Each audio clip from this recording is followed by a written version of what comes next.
ایک دوسرے کو عزت دو، برداشت کرو۔ میرے نبی نے فرمایا بہترین مسلمان وہ ہے جو بیوی سے اچھا سلوک کرتا ہو، اور بیوی سے فرمایا میری شریعت میں سجدہ ہوتا تو بیوی سے کہتا خامد کو سجدہ کر۔ بہترین صدقہ اولاد کی تربیت ہے۔ پورا گھر میرے نبی نے نقشہ، ہر ایک کی قیمت بتائی۔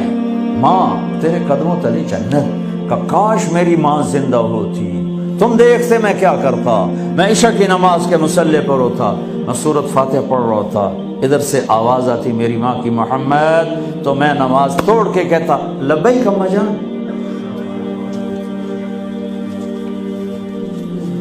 باپ کا تیرے جنت کا دروازہ ہے، باپ تیری جنت کا دروازہ ہے، کھولنا توڑنا نہیں، کھولنا توڑنا نہیں، توڑ دیا تو جنت میں نہ جا سکو گے۔ سب سے بہترین مسلمان جو بیوی سے اچھا سلوک کرے، سب سے بہترین عورت جو اپنے خامند کی منشا کو دیکھے۔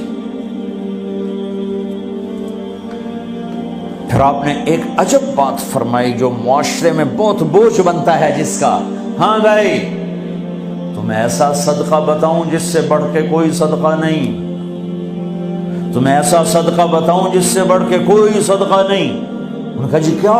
کہا الابنۃ المردودہ، جس کی بیٹی کو طلاق ہو گئی یا بیوہ ہو گئی اور گھر واپس آ گئی ماں باپ کے، یا ماں باپ نہیں ہے تو بھائی ہیں، وہ ایک بوجھ بنتی ہے ماں باپ پر بھی، اور بھائی تو ویسے ہی باغی ہو جاتے ہیں۔ میرے نبی نے فرمایا اس بچی پہ خرچ کرنا کائنات کا سب سے افضل صدقہ ہے۔ گھر، ایک گھر کیسے چلتا ہے؟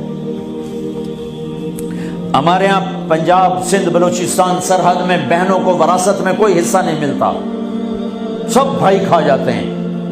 میرے نبی نے فرمایا جس کو اللہ نے 2 بہنیں دیں اس نے ان کا حق ادا کیا، شادی کی حق ادا کیا۔ ماں باپ کی وراثت میں سے ہوتا ہے، اگر میں نے کوئی خود کمایا ہے اس میں بہنوں کا حق نہیں، ماں باپ سے اگر 1 روپیہ بھی آیا ہے تقسیم کیا جائے گا۔ جس نے بہنوں کا حق ادا کیا، شادی کی حق ادا کیا، اس پہ جنت واجب ہو گئی۔ جس کو اللہ نے 3 بیٹیاں دی اس نے ان کی ڈولی اٹھائی، وہ جنت میں میرے ساتھ یوں ہوگا۔ ایک بولے اگر 2 ہوں، کہ جس نے 2 بیٹیوں کی شادی کی وہ بھی ایسے ہوگا۔ اللہ بھلا کرے۔ ایک صحابی کا کہ جس کی 1 ہو، کہ جس کی 1 ہے، اگر اس نے اس کو عزت سے رخصت کیا تو وہ بھی میرے ساتھ ایسے ہی ہوگا۔ پھر کئی بچیوں کو طلاق پڑی ہے کہ اس کو بیٹا نہیں ہوتا۔ یہاں آنے سے پہلے کا واقعہ، پنڈی سے بچی رو رو برا حال اس کا، میں تو فون سنتا ہی نہیں ہوں ایسے کہ میرا تو کلیجہ پھٹ گیا ہے۔ ہے کہنے لگی کہ سسرال نے کہا تھا بیٹی ہوئی تو طلاق دے دیں۔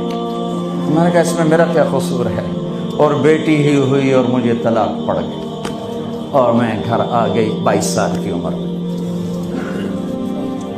بیٹی دینے والا اللہ اور ظلم کرنے والا سسرال۔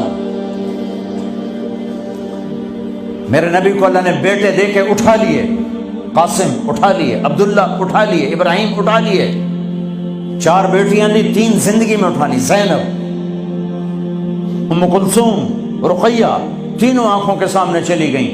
فاطمہ سے نسل چلی، آپ نے فرمایا لوگوں کی نسل بیٹے سے چلتی ہے، میری نسل میری بیٹی فاطمہ سے چلی۔ اس لعنت کو دھویا۔ عورت کا کیا قصور ہے اگر اس بیچاری کو بچیاں ہو رہی؟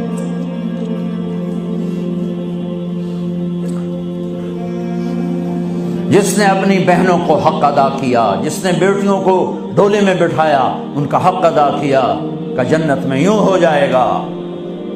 بہنوں کو دینا اتنا ضروری ہے، حرام ہو جاتی ہے روٹی۔ میں نے مولانا جمشید صاحب میرے استاد ہیں، میں نے ان سے تفسیر پڑھی۔ میں ایک دن شہد کی بوتل لے کر گیا، پرانی بات ہے 76-77۔ میں نے کہا حضرت یہ ہدیہ ہے۔ فرمایا کہاں سے لائے ہو؟ میں نے کہا جی میرے اپنے باپ ہے۔ فرمایا تیرے باپ نے اپنی بہنوں کو، تیرے باپ نے اپنی بہن یعنی میری پھوپھیوں کو، تیرے باپ نے اپنی بہنوں کو زمین میں سے حصہ دیا تھا؟ یہ سوال کیوں کیا؟ 10 روپے کی شہد کی بوتل تھی اس وقت، کہ اگر دیا تھا تو یہ میں لے لوں گا، اگر نہیں دیا تو پھر یہ حرام ہے، میں نہیں لوں گا، یہ مطلب تھا۔